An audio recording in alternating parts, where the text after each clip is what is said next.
Takeout is cool, but delivery gets pricey. So, like a phoenix from the ashes, indoor dining is back at Forged Eatery. I use the analogy because the food is fire. It's a new approach to farm to table.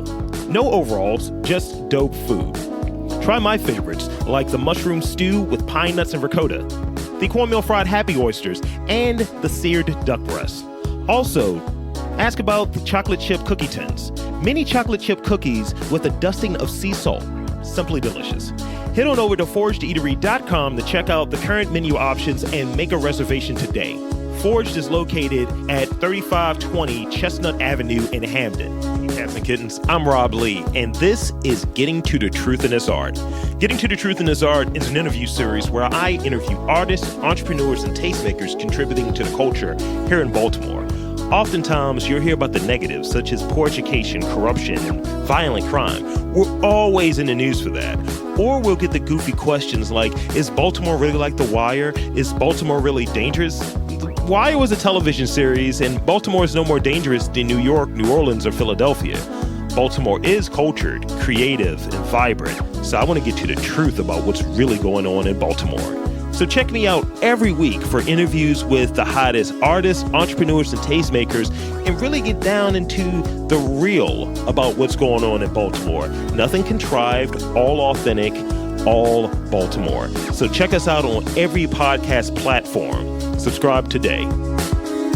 Welcome to Getting to the Truth in This Art. I am your host, Rob Lee, and today's guest is an artist, illustrator, and information designer specializing in portraiture, urban landscapes, and public health data visualization. We have Nikita Yogaraj. Welcome to the podcast. Thanks for having me, Rob. I think I was pretty good there. And public health, I read that and I was like, so yeah.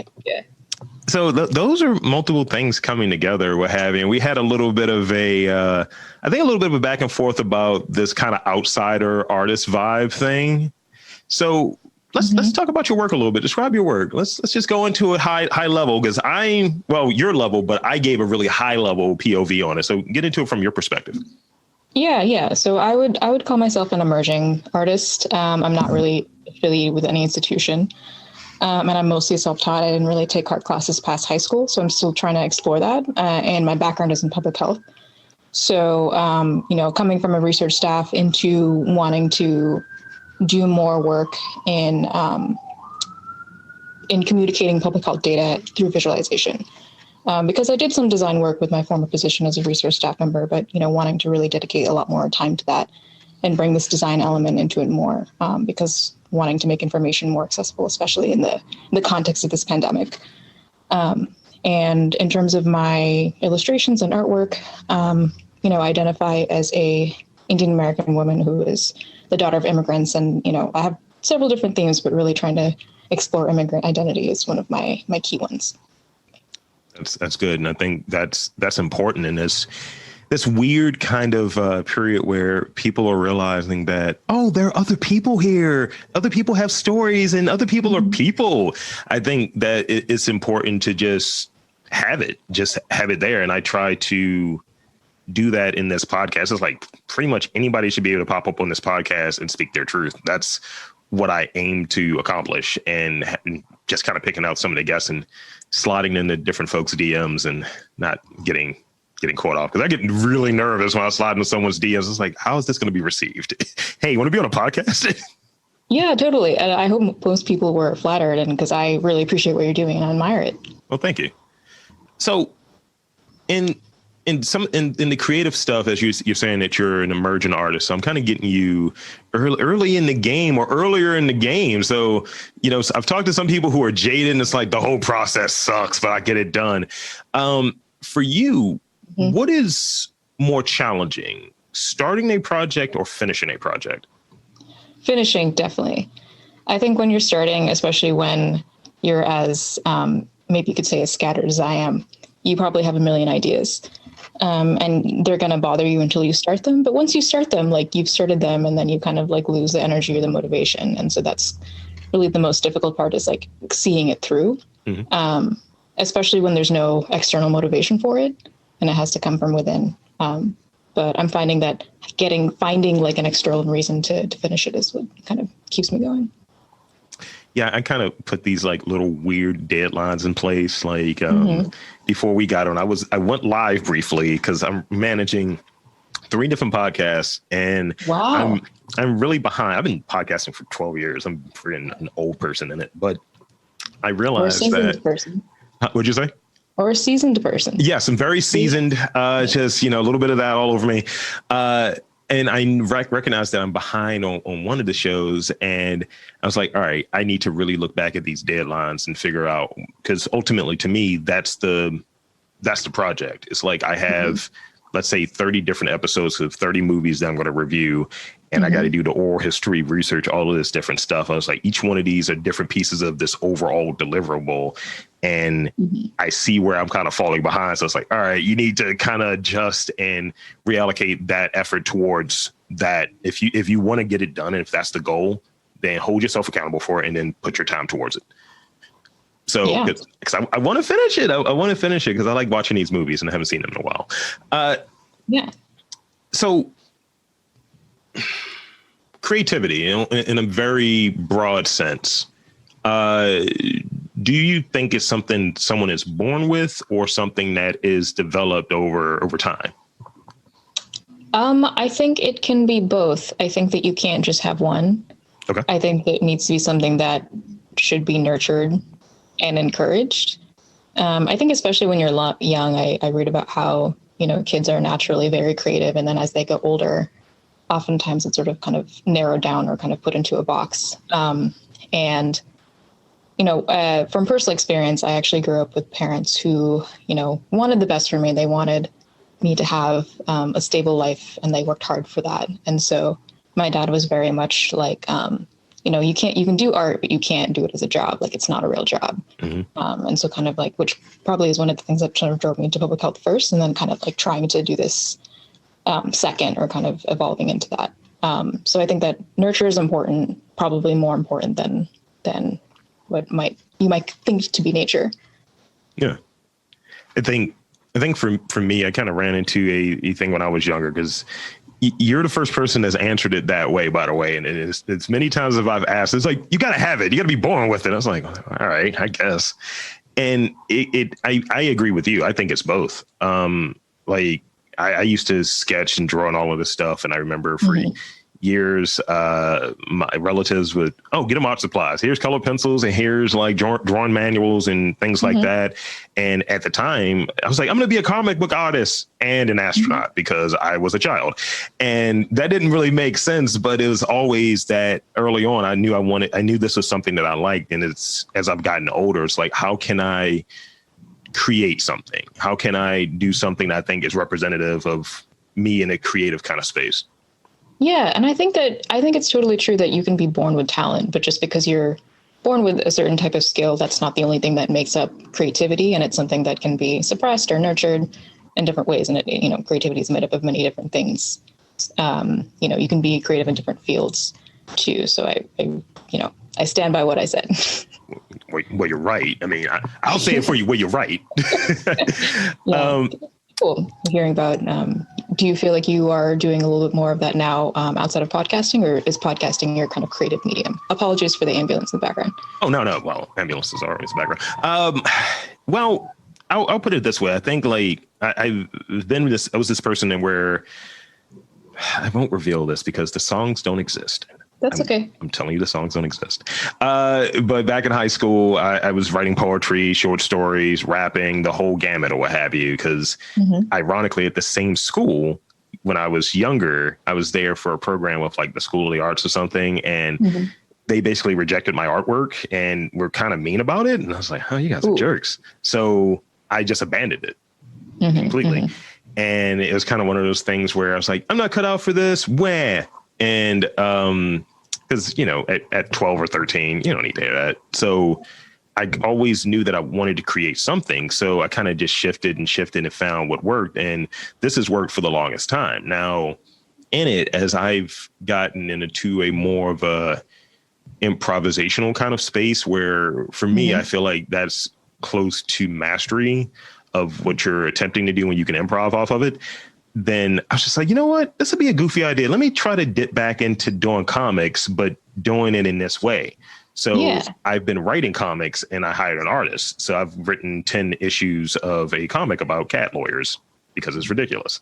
And so that's my way of, from just podcasting and kind of cultivating this sense of humor and a sense of irreverence, being able to lead that into something that I abandoned so many years ago. I think that's really cool. Well, thank you.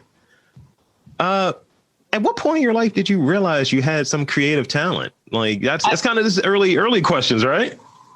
Yeah. No, I mean, I've been drawing since before I can remember. It's always been a part of my life. And so I always found ways to try and incorporate into what I was doing. Like in middle school, I absolutely, like I took the routine, like, you know, in order to take an art class, you had to take there was like a combo class you had to take before as a prerequisite, drama and art and something else. I think it was music or something. And I'm just like, I will deal with this other stuff so that I can do the art part and then continue doing, you know, I took art classes all the way through high school.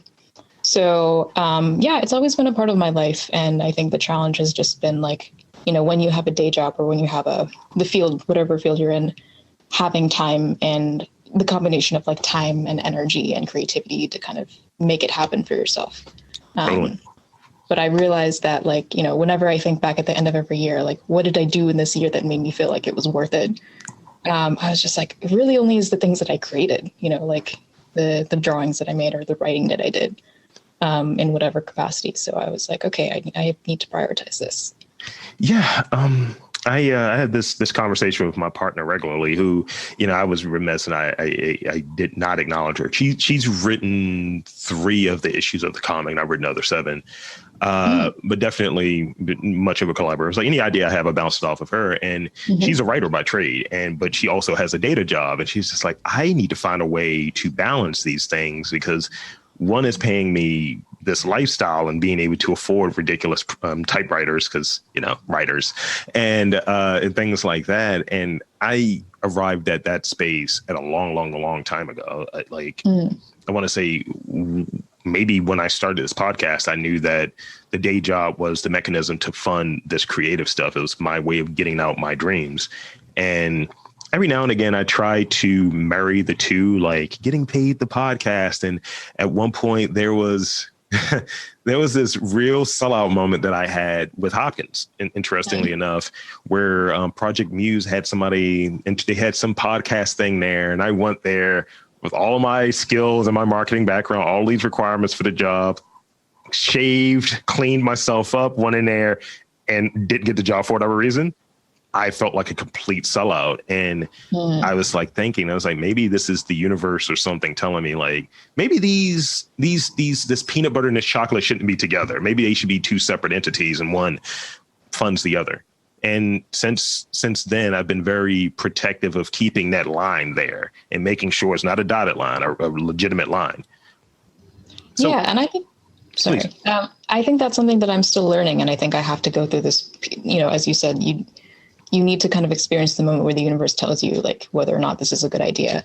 And I'm still sort of getting there, but I think that I'm actually getting there. We're like seeing like, okay, now that I'm trying to throw myself into this full time, is it really what I want? Do I actually, you know, what do I want as my day job, or like, what is my, you know, the thing to pursue as stable income to fund whatever it is that you want in your life? But then how can you, you know, do you want that to be the thing that you're trying to use as your creative profession too, or should they be separate? And I'm learning a lot along the way and talking to people as well. It's getting those lessons. I think I had a conversation with someone recently because as this podcast has grown, more attention has been there and there's been opportunities for sponsors and just different things. And even with the money from the day job being a lot more than whatever sponsorships or grants or whatever that I'm getting for doing this, I feel more satisfied with the money that I'm getting to do this, regardless of how much it is, because it feels like I really set that in the most creative control sort of way. Yeah. It's all from you. Yeah. I make my reality. So how do you overcome some of the challenges of being an artist? You touched on kind of that balance thing or what have you. And I think that that's a common one. But what are some of the challenges you face and how do you overcome them?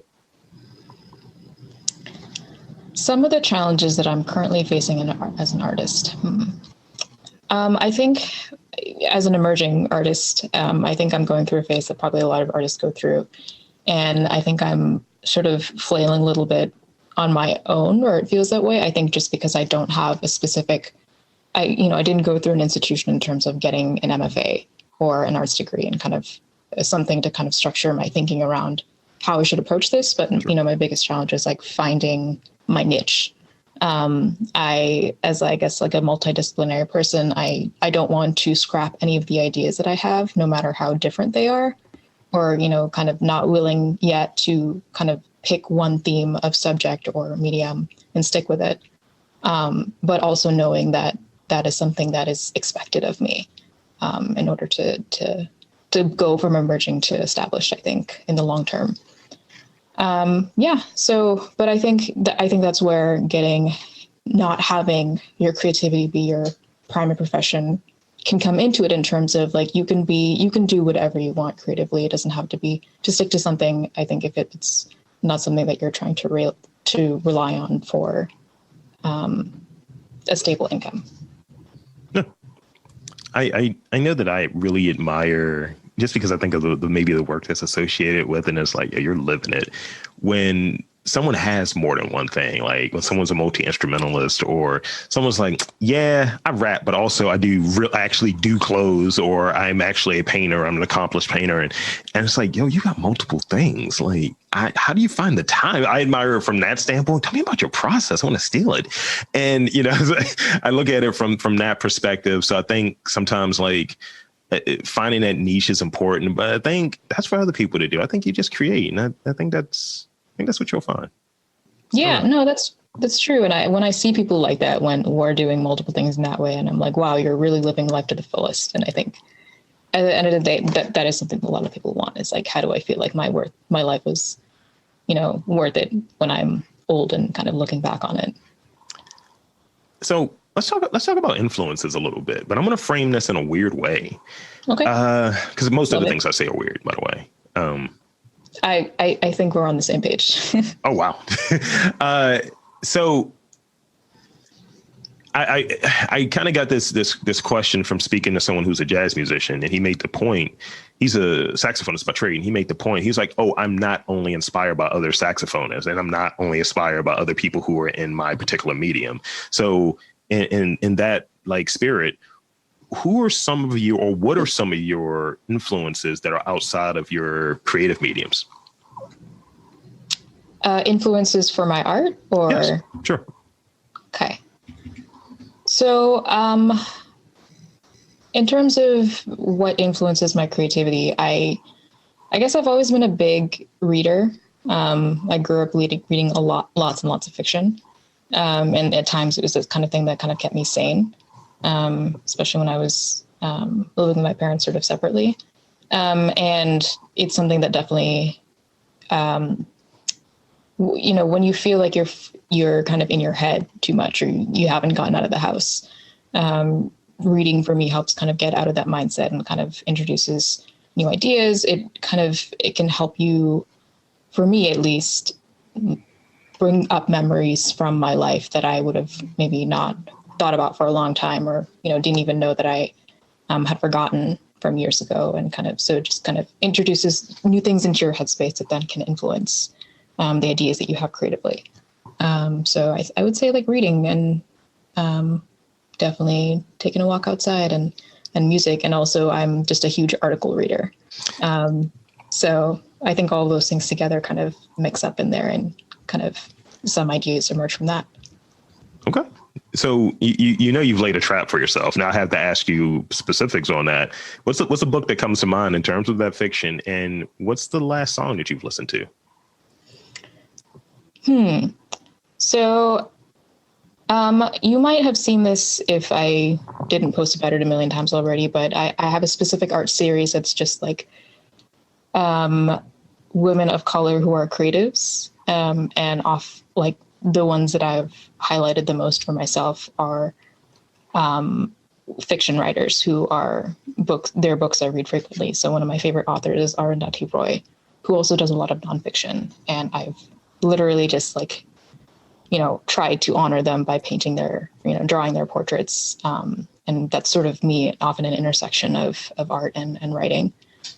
So that's an example. In terms of songs I'm listening to lately, I'm kind of one of those people that kind of listens to one artist like obsessively for 6 months and then moves on to something else, kind of internalize that person.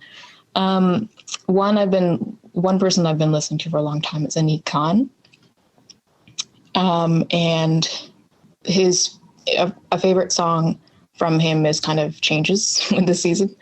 But let's just say if I was to try and plug one song that you listen to, it should be Tangerine. Okay. By Anik Khan. Yeah.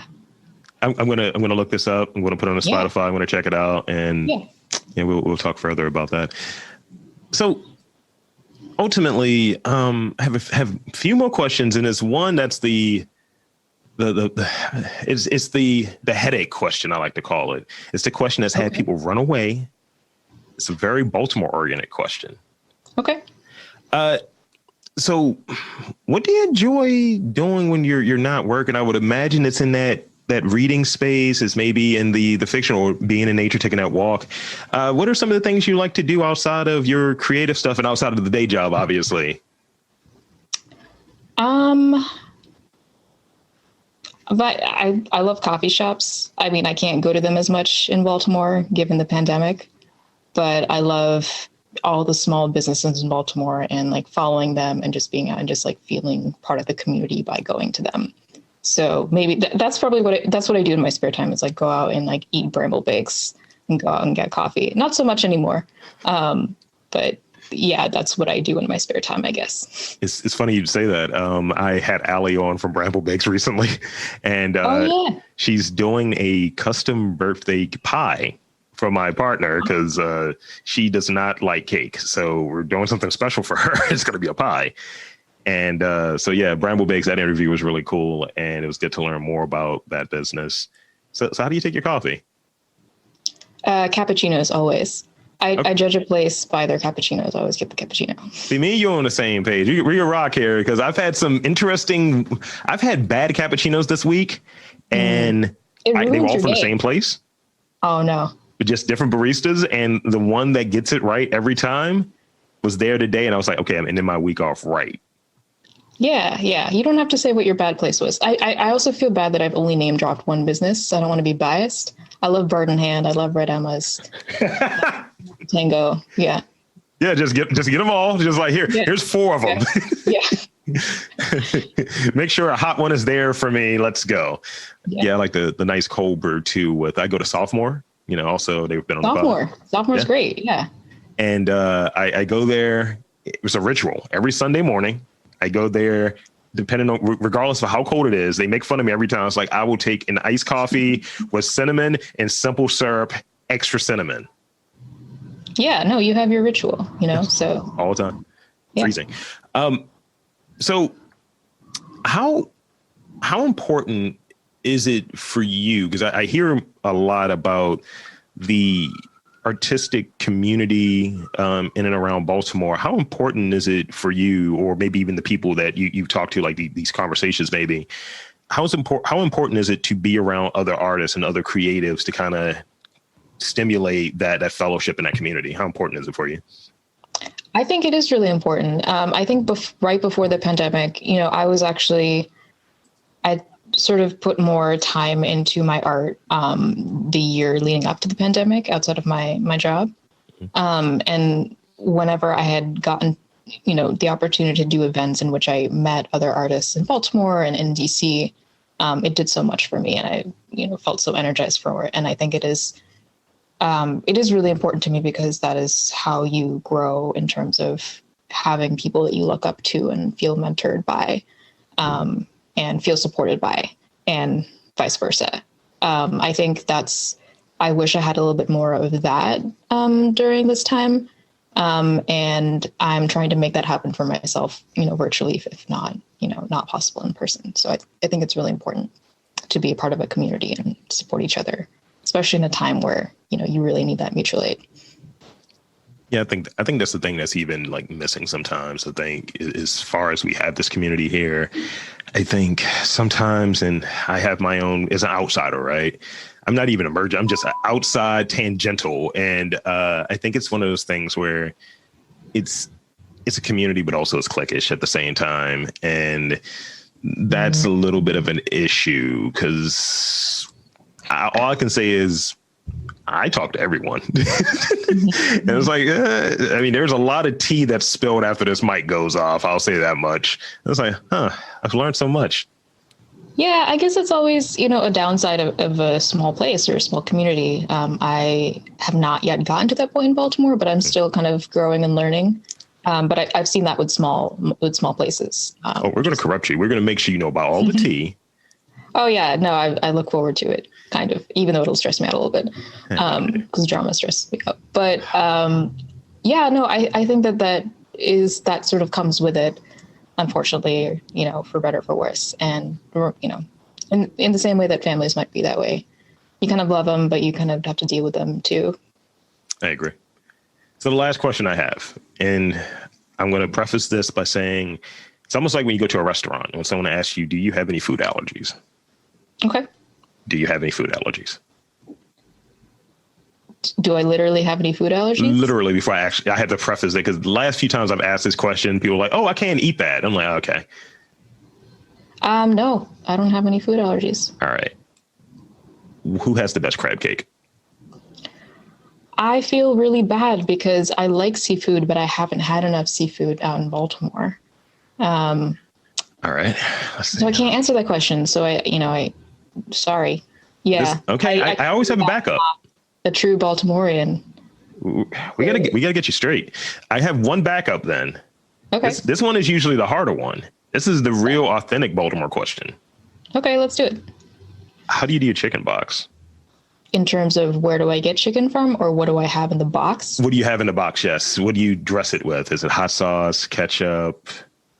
Well, I mean, if I get Ekibet, I don't really need to do anything with it. They already come with their own sauce. But I've definitely, in times of desperation, I've gotten some really beautiful Popeyes, and I put some sriracha and pepper and chili powder on that because I'm Indian. That's the best way to end that right there. That's the best way to end that. my partner would be very appreciative. So I want to thank you for coming on to the podcast. Do you have anything that you want to plug, your website, your social, any of that? Because I like to give everyone an opportunity to shamelessly plug whatever they want to plug at the end.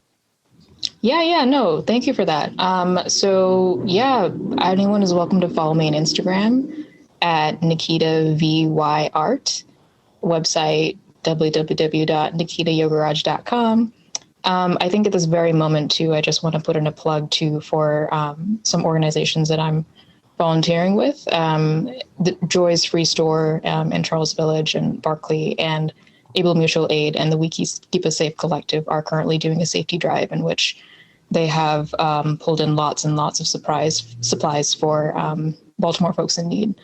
And so they're looking for donations. I'm giving out art prints, in exchange for donations to them because they're doing really, really important work right now. So putting in a plug for that too. Well, thank you. And thank you for doing that as well. So for Nikita Yogaraj, I am Rob Lees, and there's art in and around Baltimore. You just got to look for it.